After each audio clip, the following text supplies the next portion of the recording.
ওরে ভাই পেছনে বাঁশ নিয়ে এগোচ্ছি। ও এই বাঁশ কিন্তু খাওয়া যায়, বাঁশের গুড়ি। চেনা পুরুলিয়ার বাইরে রয়েছে এক অচেনা পুরুলিয়া। এই আমি এখন পুরুলিয়াবাসী, একেবারে শৈশবে ফিরে এসেছি। কি অপরূপ দৃশ্য! এত সুন্দর জায়গায় এসে কারোর যে মরার ইচ্ছা জাগে। চেমটাবুরু, গজাবুরু, খামার গ্রাম। গ্রামের মানুষ সব জল আনতে গিয়েছিল দূরে। আমি এখন রয়েছি জজুহাতু এবং কাশিডি পলাশের বাগানে। এখানে কিন্তু হাতের জায়গা। অনেক তো হলো পুরুলিয়ার upper dam, lower dam, Kuki dam. ইয়ারে বাপ রে বাপ! এই লেক পাড়ে বসে একটা কথাই মনে পড়ছে, লাল পাহাড়ির দেশে যা, রাঙামাটির দেশে যা। চেনা পুরুলিয়ার সীমানা ছাড়িয়ে এই লাল পাহাড় আর রাঙামাটির কিছু অচেনা জায়গা ঘুরে দেখেছিলাম। এক রাত দুদিনে থেকেছিলাম জঙ্গল কটেজে আর রসনাতৃপ্তি শালপাতায় মোড়া অর্গানিক খাবারে। এই অজানাকে জানতে কলকাতা থেকে কিভাবে আসতে হবে, ভিডিও শুরু হোক এখান থেকে।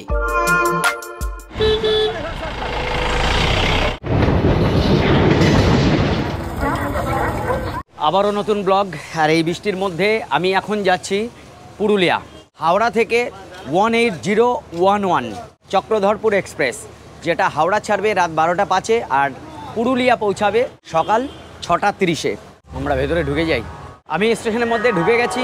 এখনও আমাদের গাড়ি কোথায় দেবে বলা হয়নি। এই ওল্ড কমপ্লেক্সের যে কোনো একটা প্ল্যাটফর্ম থেকে দেবে, কিন্তু আমার এখন খিদে পেয়েছে, তাই আমি এখন আগে খাবো। এখানে ভাত আছে, এখানে ডিম আছে। এই ট্রেনটার এই সুবিধা, একেবারে খেয়ে দিয়ে আরামসে ট্রেনে উঠে পড়বেন, সকালবেলা পুরুলিয়া চলে যাবেন। এই আমাদের ট্রেনের খবর হলো আমাদের 19 নম্বর প্ল্যাটফর্মে দিয়েছে। আমার কম্পার্টমেন্ট হচ্ছে B2 আর সিট নাম্বার 64।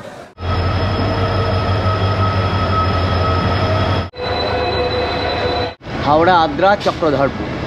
এই ট্রেনের ব্যাপার হচ্ছে এখানে কিন্তু দুটো ট্রেন একসঙ্গে জড়ানো আছে, যার জন্য চক্রধরপুর ধরতে হলে আপনাকে একেবারে পেছন দিকে আসতে হবে। এখন বাজে 12টা 38। আর আমাদের এই ট্রেন ছাড়ার কথা এখান থেকে 12টা 5। অবশেষে ট্রেন ছাড়লো বেশ খানিকটা লেট করে, 12টা 56।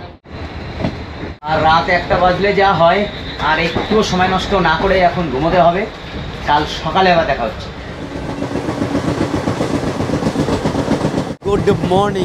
Good morning from Indrabil. গাড়িটা অলরেডি প্রায় 1.5 ঘন্টা লেট। একেবারে মালভূমি অঞ্চলের উপর দিয়ে যাচ্ছি, অপরূপ দৃশ্য। এই ট্রেন অর্থাৎ চক্রধরপুর ছাড়াও রাঁচি বন্দে ভারত এক্সপ্রেস, পুরুলিয়া সুপারফাস্ট, রূপসী বাংলা এক্সপ্রেস প্রভৃতি ট্রেন ধরেও পুরুলিয়া যেতে পারেন। এছাড়া রাঁচি ক্রিয়াযোগা এক্সপ্রেস ধরে মুড়িজংয়ে নেমেও যেতে পারেন।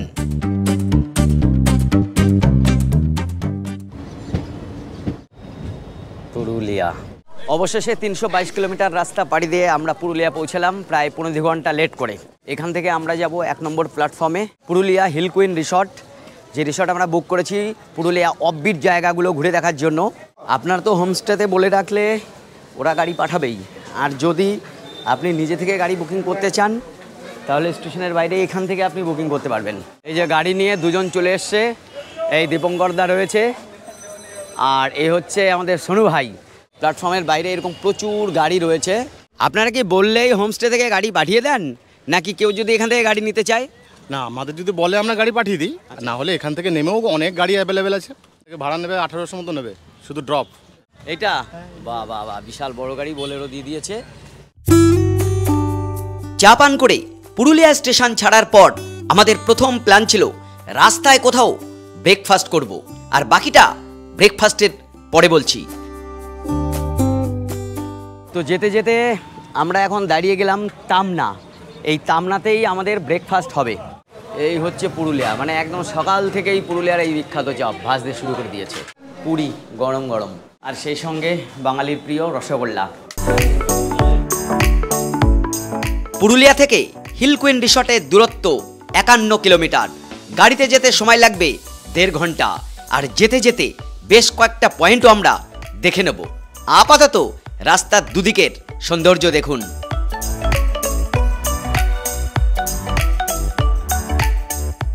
যাওয়ার পথে যেগুলো পড়ে তার মধ্যে প্রথমেই আমরা যাব সুইসাইড পয়েন্ট। জায়গাগুলো অনেক পরিবর্তন হয়ে গেছে।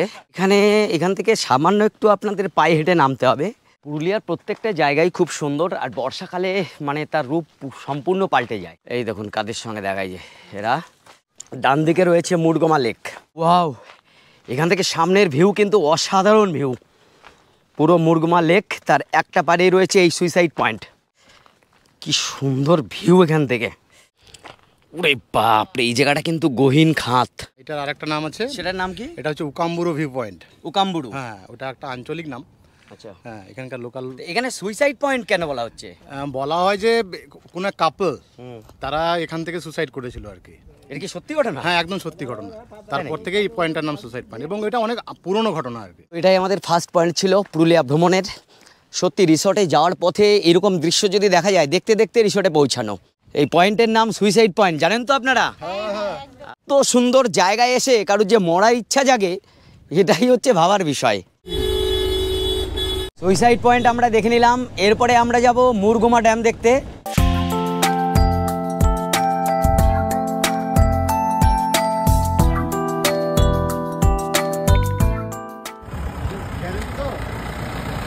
এবার এসে আমরা দাঁড়ালাম মুরগুমা ড্যামের কাছে।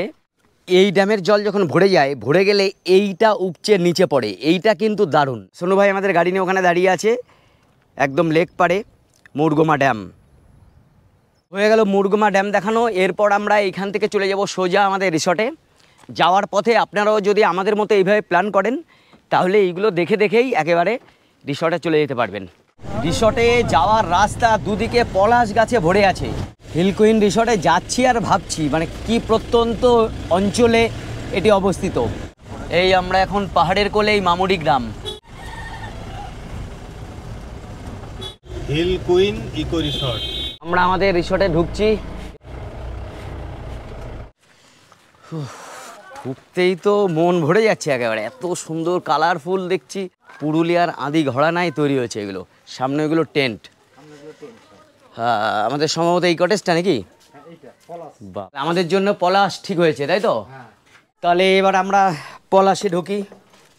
এই ঢুকলাম আমাদের পলাশে। বাহ, ঢুকে মনটা একেবারে দারুণ ভালো লাগলো। এখানে বড় বড় দুটো বেড রয়েছে, না একটা বড় আছে, একটা একটু ছোট আছে। 3 জনের অ্যারেঞ্জমেন্ট এটা। আপনারা চাইলে এখানে 4 জনও থাকতে পারবেন। এখানে এসির ব্যবস্থা রয়েছে, ফ্যানও আছে, আর নিচটা রয়েছে এরকম। নিচটাও বেশ পরিষ্কার পরিচ্ছন্ন। আর এই দিকে রয়েছে টয়লেট। বাহ, টয়লেটটা অনেকটা বড়। আচ্ছা, গিজারের ব্যবস্থা রয়েছে, রয়েছে কোমোট, বেসিনের, যা যা সুযোগ সুবিধা থাকার দরকার। তো এটা আমাকে প্রথমেই ইমপ্রেস করলো। এখন একটু ফ্রেশ হয়ে রেস্ট নেব, তারপর আবার আমরা এখান থেকে ঘুরতে বেরিয়ে যাব। আর এইখান থেকে আপনারা যদি বাইরে যান, তাহলে বাইরে গেলে বাইরে বেরোলেই আপনার কিন্তু মন একেবারে ভরে যাবে। দেখুন, একেবারেই এটা প্রকৃতির মধ্যে গড়ে তোলা, একটা অন্য ভাবনা থেকে গড়ে তোলা। আর এ পাশে রয়েছে টেন্ট, অনেক বড়। তো এই সব টেন্টে কজন থাকতে পারে? এই টেন্টগুলো অ্যাকচুয়ালি আমরা 4 জনের জন্য করে রেখেছি। এগুলো পার হেড সিস্টেমই আছে, বা যদি কেউ বলে আমি শুধু টেন্ট নেবো সেটাও আছে। শুধু টেন্ট নিলে 1500, ফুডিং আলাদা। যদি বলে যে না আমরা প্যাকেজে নেবো, তাহলে এগুলো 1200 করে আছে। ফুডিং, লজিং একদম সবটা মিলিয়ে 1200। হ্যাঁ, টেন্ট দেখিয়ে দিই আপনাদের। তো অনেকটা বড় এই টেন্ট। এই টেন্টের ভাড়া বলছেন মাত্র 1500 টাকা, যেখানে আপনারা 5 জন থাকতে পারবেন। আচ্ছা, এর সঙ্গে অ্যাটাচ টয়লেট রয়েছে। এইটা কিন্তু বেশ ভালো, সব জায়গায় এটা দেখা যায় না এইভাবে।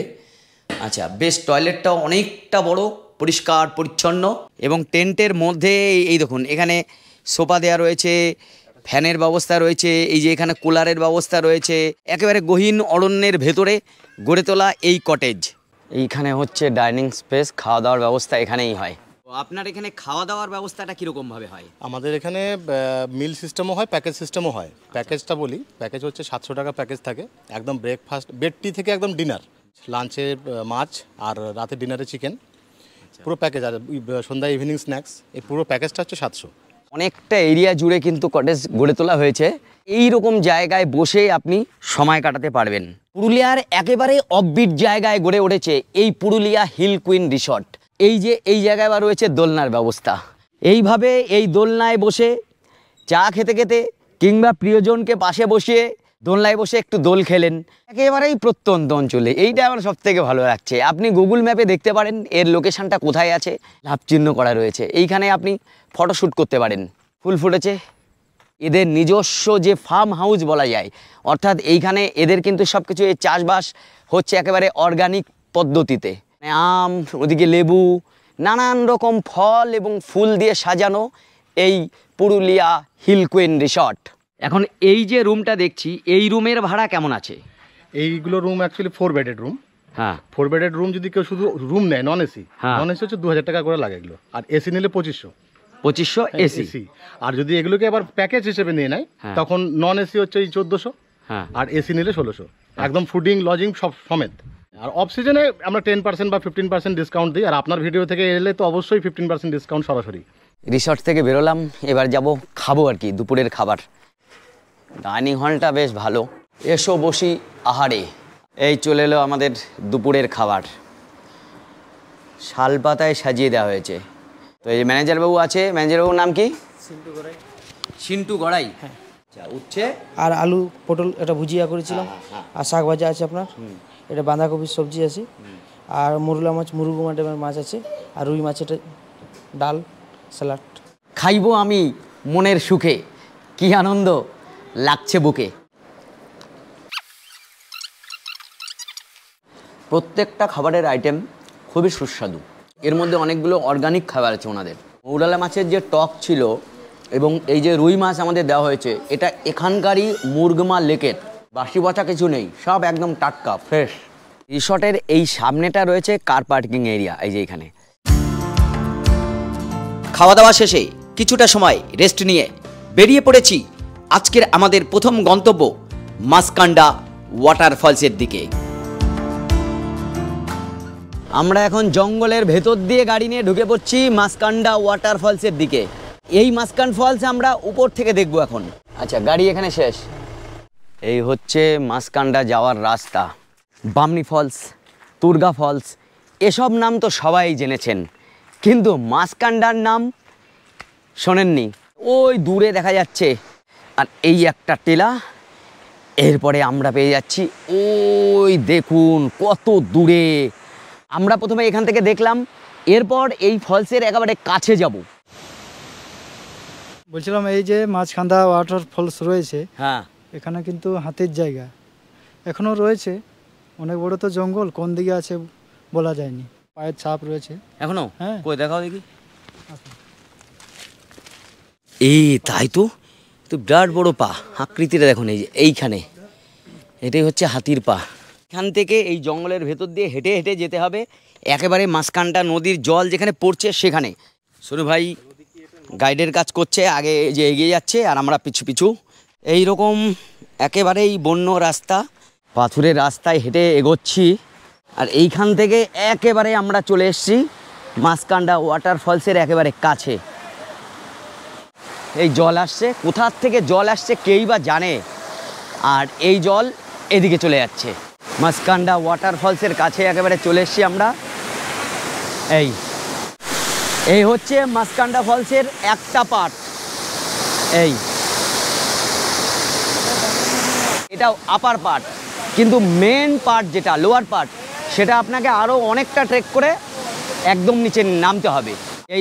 এই ওয়াটার ক্রস করে কিন্তু আমরা এবারে এলাম। এইবার আমরা আসল জায়গায় যাচ্ছি, নিচে। দারুণ দারুণ। তো অনেকটা নামতে হবে, ঢাল বরাবর আমরা নেমে যাচ্ছি। দূরে ওই ফলস দেখতে পাচ্ছি, সেই নেশায় নিচের দিকে নামছি। আর এখান থেকে ওই উপরে দেখা যাচ্ছে ওই পাথর থেকে আমরা উপর থেকে মাসকান্ডাকে দেখেছিলাম। এই পাথর থেকে আমরা দেখেছিলাম, এই যে এইখান থেকে আমরা দেখেছিলাম। এইখানে আসলে যেতে গেলে বারবার এই ওয়াটার ক্রস করতে হবে। এই স্রোতস্বিনী নদী আপনাকে টপকাতে হবে। প্রথম দিকে তো জল থাকে না, বর্ষাকালে একটু রিস্কি হয়। কখন যে মেঘ ভাঙা বৃষ্টি বা অন্য কোথাও বৃষ্টি হয়েছে, সেই জল আসলে কিন্তু আপনি একেবারে স্রোতের সঙ্গে। সোনু ভাই যাওয়ার রাস্তা খুঁজছে কোন দিক দিয়ে যাওয়া যায়। জল ঘোলা, কিন্তু মনে হচ্ছে এখনই বৃষ্টি হয়েছে। এইখানে আসলে আপনি মনে করবেন আপনি স্বর্গে চলে এসছেন। এগিয়ে পড়ছি সামনে। ওরে বাপরে, কি অপরূপ এ দৃশ্য! শুধু কি আমি দেখবো, আপনারা দেখবেন না? এই 2 3 4, ওরে বাপ রে বাপ, মাসকান্ডা ওয়াটারফলস।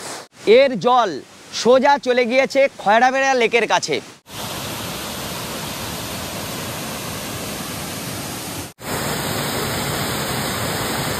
দু একজন বলেছিল খুব কঠিন, অনেক কষ্ট হয়, কিন্তু আমি দেখলাম একেবারেই কঠিন না, খুব ইজি না, কিন্তু অতটা কোনো কষ্টের ব্যাপার নেই। মাসকান্ডা ওয়াটারফলস দেখে রওনা হয়েছি আরও এক অফবিট জায়গা পিটিদিরি ওয়াটারফলসের দিকে। এই গ্রামটার নাম কি? পিটিদিরি। এবার আমরা পৌঁছেছি পিটিতিরি বা পিটিদিরি এই ওয়াটারফল যাওয়ার বেস পয়েন্টে। এখন আমরা এই দিকে কিছুটা ট্রেক করে নিচে নামবো। এই সঙ্গে দেখুন এই যে কারা, এইরকম রাস্তা দিয়ে আমরা এগিয়ে যাচ্ছি। গাছের গুড়ি একটা পড়ে আছে কীভাবে তাই দেখুন। মাঝে মধ্যে চেনা গণ্ডি ছেড়ে সত্যি এরকম অচেনা অদেখা রাস্তায় হাঁটতে বেশ ভালোই লাগে। আমরা পিটিতিরি ওয়াটারফলসের কাছে চলে এসেছি প্রায়। পাথুরে ভূমি। এই সোনু ভাই বসে পড়েছে। এই হলো পিটিতিরি ওয়াটারফলস। এই জায়গাটা কীরকম? একেবারেই অফবিট, হয়তো আপনি একবারও আসেননি। এখন ফলসে যথেষ্ট জল আছে, তবে বৃষ্টি যদি আরও বাড়ে তো পার্শ্ববর্তী ওই পাথরের উপর দিয়ে একসঙ্গে জল আসবে, আর আমরা যেখানে দাঁড়িয়ে আছি এখানে আর দাঁড়াতে পারবো না। এই নদীটির নাম হচ্ছে শাহজোর নদী। এই জল সোজা চলে গেছে মুরগুমা লেকে। এখন বিকেল 5টা, সন্ধ্যা প্রায় ঘনিয়ে আসছে। আমরাও রওনা হয়েছি আমাদের রিসর্টের দিকে। এই যে বাঁশের গুড়ি নিয়ে যাচ্ছে দেখুন, এই যে ওরে ভাই পেছনে বাঁশ নিয়ে এগোচ্ছি। ও এই বাঁশ কিন্তু খাওয়া যায়, বাঁশের গুড়ি। ভেবেছিলাম ওজন বেশি না, কিন্তু এখন দেখছি প্রচণ্ড ওজন, পুরো পিঠ টিট ব্যথা হয়ে যাচ্ছে আমার। ধরুন আপনার এই বাঁশ খাবে, তাই তো খাওয়া যায় তো না? রিসর্টে যখন পৌঁছাই দেখি চারিদিকে নানান রঙিন আলোয় সেজে উঠেছে। এই দুর্গম অঞ্চলে এক স্বপ্নপুরী আবেশে প্রথমে মুড়ি পকোড়া, এরপর বারবিকিউ খেয়ে দোলনায় দোল, তারপর সোজা ডাইনিং টেবিলে। রাতের মেনুতে ছিল চিকেন ভাত। রাতের বেলায় আপনি ভাত কিংবা রুটি যে কোনো একটা খেতে পারেন। আর আমরা যা যা খাচ্ছি আজকে পুরোটাই কিন্তু একটা প্যাকেজের মধ্যে। 700 টাকার সেই প্যাকেজটাই আমরা নিয়েছিলাম এবং সেটাই খাচ্ছি। গুড মর্নিং বন্ধুরা, আমাদের পুরুলিয়া ভ্রমণের আজকে দ্বিতীয় দিন। আজকেও আমরা পুরুলিয়ার কিছু অফবিট জায়গা আপনাদের ঘুরে দেখাবো। আমাদের গাড়ি এসে রেডি, সোনু ভাই রেডি আছে। এই হচ্ছে ম্যানেজার বাবু। ম্যানেজার বাবু, প্রথমে আপনি বলবেন যে এইখানে আসা পুরুলিয়া থেকে সুবিধা নাকি মুড়ি থেকে? স্যার আপনার মুড়ি থেকে সুবিধা হবে। মুড়ি থেকে? হ্যাঁ। পুরুলিয়া থেকেও আসতে পারবে? পুরুলিয়া থেকে প্রায় একটু দূর হবে, মুড়িটা স্টেশনের সামনে হবে। আচ্ছা, আর স্টেশন থেকে এখানে পিক আপ এবং আবার স্টেশনে ফিরিয়ে দেওয়ার জন্য আপনাদের গাড়ি আছে? হ্যাঁ, গাড়ি সার্ভিসিং ঘোরানো আছে, পিক আপ ড্রপও আছে, সব রকম ব্যবস্থা আছে। সব ব্যবস্থা রয়েছে। হ্যাঁ। প্রথমে আমরা রওনা হয়েছি জিলিং সেরেং ভিউ পয়েন্টে। এই যে জিলিং সেরেং গ্রামের উপর দিয়ে আমরা এখন যাচ্ছি। জিলিং সেরেং।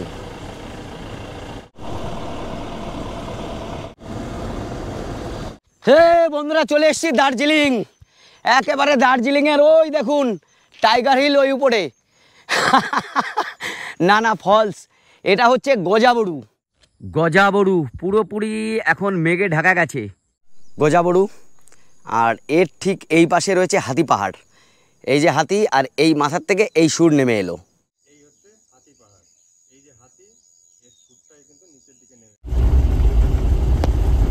আর এবার আমরা যাচ্ছি মরাভাসা লেক। রাস্তা আটকে দাঁড়িয়ে কারা দেখো, মরাভাসা লেক বোর্ডে রয়েছে। অফবিট পুরুলিয়া ভ্রমণে এখন আমরা দাঁড়িয়ে রয়েছি এই পুরুলিয়ার সর্বোচ্চ শৃঙ্গ চেমটাবুরু, এই আমার সামনে। আসলে গোর্গাবুরু এখনও কিন্তু বইয়ের পাতায় গোর্গাবুরু রয়েছে হাইস্ট পয়েন্ট, কিন্তু পুরুলিয়ার হাইস্ট পয়েন্ট চেমটাবুরু। ডান দিকে চেমটাবুরুকে রেখে আমরা সোজা এগিয়ে যাচ্ছি মরাভাসা লেকের দিকে। ওহ, অসাধারণ সত্যি।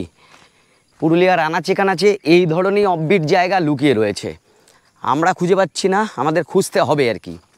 এই চেমটাবুরু একেবারে সামনে, তার নিচে এই মরাভাসা লেক এবং চেমটাবুরুর রিফ্লেকশনটা দেখুন নিচে, কি অপরূপ লাগছে এখান থেকে।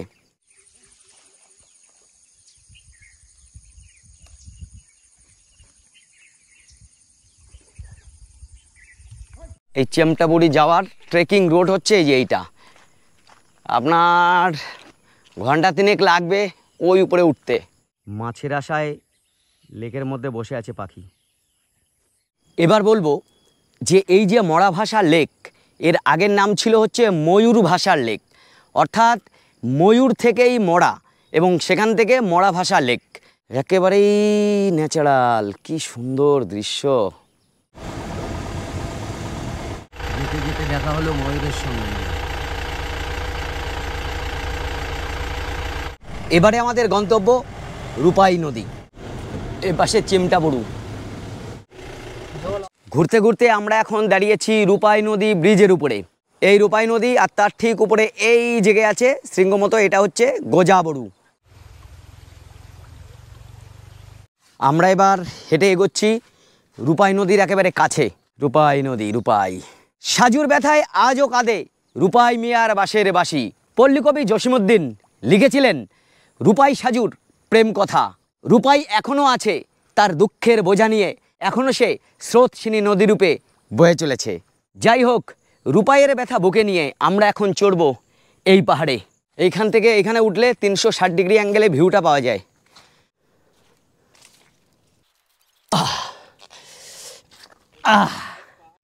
আর এই রোডে ওঠে কি করে বলুন তো, এরকম প্লেন জায়গায়?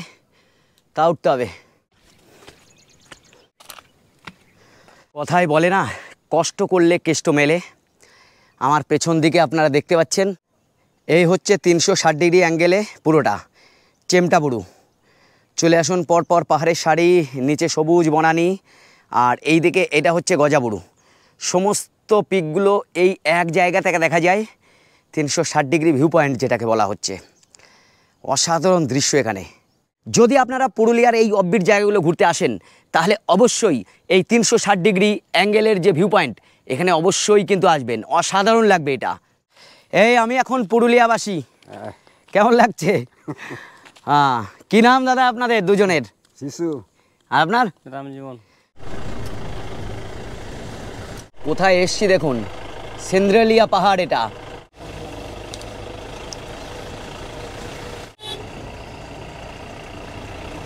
অফবিট পুরুলিয়ায় এবার আমরা যাচ্ছি লায়েক বাঁধ এবং সিন্দ্রেলা পাহাড়। পলাশের সময় আসলে এখানে প্রচুর পলাশ দেখতে পারবেন। বাপরে, এই অঞ্চলটা তো খুব সুন্দর দেখছি আমি। বাঁধের জল দেখতে পাচ্ছি দূর থেকেই। আর একটা কথা বলে দিই, এই যে এইটা হচ্ছে সিন্দ্রেলা পাহাড়, মানে এটা কিন্তু বেশ খাড়াই এবং খুব সুন্দর পাহাড় এটা। আর এই দূরে যে গ্রামটা দেখছেন, এটা হচ্ছে খামার গ্রাম। আর তার পাশে এটা হচ্ছে লায়েক বাঁধ, এই যে এইটা। এদিকে এই হচ্ছে চেমটাবুরু। আচ্ছা, এবার এই দিকে আসলে মাথাচাড়া দিয়ে আছে, এই হচ্ছে এই যে গজাবুরু। চারিদিকের সৌন্দর্য বলে ব্যাখ্যা করা যায় না, এত সুন্দর। এই আমরা এখন পৌঁছালাম জজহাতু। চারিদিকে শুধু পলাশ আর পলাশ। তাই পলাশের সময় অর্থাৎ মার্চ এবং এপ্রিল মাসে এখানে আসবেন কিন্তু। জজহাতু বিখ্যাত পলাশের বাগানের জন্য, এবং আসলে এই হিল কুইন রিসর্টে থাকতে পারেন। এখান থেকে ওরা সব কিছু ঘুরে দেখায়। পলাশের বন, সব পলাশ, হ্যাঁ, মাঠ ভর্তি পলাশ। জজহাতু ছাড়িয়ে আমরা এখন কাশিডি গ্রামের উপর দিয়ে যাচ্ছি। কাশিডি গ্রাম।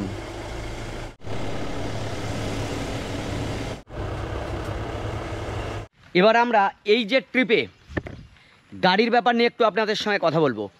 আমরা যার গাড়িতে ঘুরছি, এই হচ্ছে সোনু ভাই। পলাশ বাগানের মধ্যে সোনু ভাই দাঁড়িয়ে আছে। তো সোনু ভাই, এখানে যদি কেউ ঘুরতে আসে, আপনার এই যে বোলেরো গাড়ি, এই গাড়িতে কজন একসঙ্গে যেতে পারবে? 7 জনের ক্যাপাসিটি। 7 জন। হ্যাঁ। তো কেউ যদি এখানে 1 রাত 2 দিন ঘোরে, তাহলে তাকে কত ভাড়া দিতে হবে? 5,500। 5,500। হ্যাঁ। একেবারে আপনাকে ওখান থেকে পিক আপ ড্রপ সহ সাইট সিনিং সব ঘোরাবে মাত্র 5,500 টাকা। মিনিমাম 7 জন আপনারা থাকতে পারবেন। অনেকগুলো পয়েন্ট আমাদের ঘোরা হয়ে গেছে, এখন আমরা এসে দাঁড়িয়েছি ইচাক। আর এখানে এসে এখন এই গরম গরম সিঙ্গাড়া খাচ্ছি। পুরুলিয়ার আপনি যেখান থেকেই সিঙ্গাড়া কিংবা চপ খান আপনার পেট খারাপ করবে না। ইচাকের সিঙ্গাড়া খেয়ে এখন আমরা যাচ্ছি কুকি ড্যাম দেখতে। সামনে আমরা চলে এসেছি কুকি ড্যাম। ড্যামের জলটা এই দিক দিয়ে ছাড়া হয়েছে সম্ভবত। সামনে কুকি ড্যাম, অভূতপূর্ব সুন্দর। কুকি ড্যামের দিকে আমরা হেঁটে যাচ্ছি।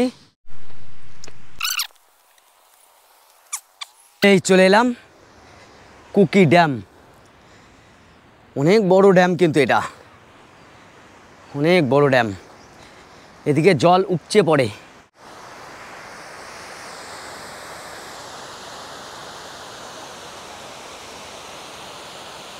আমরা এগিয়ে যাচ্ছি এই কুকি ড্যামে, যেখান থেকে জল উপচে পড়ছে।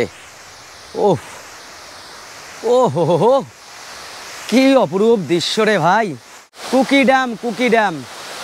এখানে প্রচুর ছেলে মেয়ে স্নান করছে,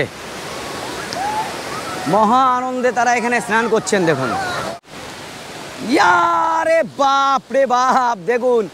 ও আরে সর্বনাশ। এরপরে আমরা কটেজে ফিরে যাব, গিয়ে দুপুরের খাবার খেয়ে তারপরে যাব একটা এখানকার আদিবাসী গ্রামে। এই হচ্ছে জীবন। ছোট্টবেলায় ফিরে এসেছি।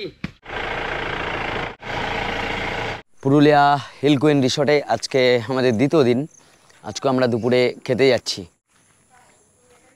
আজকে শালপাতা, শালপাতার উপরে খাবার। জঙ্গলমহলের এটাই বৈশিষ্ট্য নাকি। আজকে খাওয়া দাওয়ার পর খানিকটা রেস্ট নিয়ে এখন সোনু ভাই আবার গাড়ি নিয়ে রেডি হয়েছে। আমরা যাচ্ছি এখানকার একটা আদিবাসী গ্রাম, লেওয়া গ্রামে।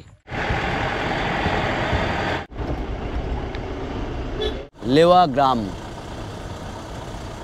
এটা আসলে একটা সাঁওতালি গ্রাম। এই যে আমরা এখন পৌঁছেছি লেওয়া গ্রামে। এই যে লেওয়া গ্রামের মানুষ, হ্যাঁ খুব সুন্দর। গ্রামের মানুষ সব জল আনতে গিয়েছিল দূরে। একেবারেই আদিম উপজাতি শ্রেণীর মানুষ। এইখানে গ্রামের ওয়ালে রয়েছে এরকম নানান কারুকার্য, কালার দেওয়া রয়েছে। এই যে, তবে এই গ্রামে আসবেন, দেখবেন, কোনো কিছু ধরবেন না, অস্বাভাবিক আচরণ কিছুই করবেন না, কিন্তু বিপদ হতে পারে। এখানকার মানুষের প্রধান জীবিকা আসলে এই পশুপালন এবং কৃষিকাজ। এই যে দেখুন কী করে, ওই দেখো কি লাভ দেয়। এই যে কি ধরেছি দেখুন এখানে, একেবারে এই ছোট্ট ছাগল ছানা। দারুণ ব্যাপার, কিন্তু আসলে এগুলো নিতে পারবেন। কি নাম? বিক্রম কিসকু। আচ্ছা, স্কুলে যাও? হ্যাঁ। আচ্ছা, তোমরা সবাই স্কুলে যাও? বাহ বাহ বাহ বাহ, খুব ভালো। বেশ ভালো লাগছে গ্রামে এসে। এখানকার সরল সাধারণ মানুষ, তাদের জীবনযাত্রা। আপনাদের সাথে আলাপ করতে আসলাম। প্রত্যেকটা বাড়ির ওয়ালে এখানে মানুষে কিন্তু এরকম দারুণ সুন্দর করে রেখেছে। অফবিট পুরুলিয়া ভ্রমণ আমাদের কমপ্লিট হয়ে গেল। আমরা এখনও হিল কুইন রিসর্টে রয়েছি পুরুলিয়ায়। এখন আমরা এখান থেকে বা ঘরে ফিরে যাচ্ছি। আমাদের পুরুলিয়া থেকে ট্রেন রয়েছে চক্রধরপুর এক্সপ্রেস, যেটা পুরুলিয়া থেকে রাত 9টায় ছাড়বে আর হাওড়া পৌঁছাবে পরের দিন সকাল 5টায়। ওই ট্রেনটাই আমরা ধরবো, আর কথা নাই। তবে এখানে আসবেন অবশ্যই, আমি বলছি খুব ভালো লাগবে। আর এই পুরুলিয়া হিল কুইন রিসর্ট এটাও কিন্তু এখানকার মধ্যে সবথেকে ভালো আমার যা মনে হয়েছে, কারণ এর লোকেশান বা অন্যান্য কিছু খুব ভালো। তো আজকের মতো এই পর্যন্ত থাক, আবার দেখা হবে অন্য কোনো জায়গায়, অন্য কোনো ব্লগে।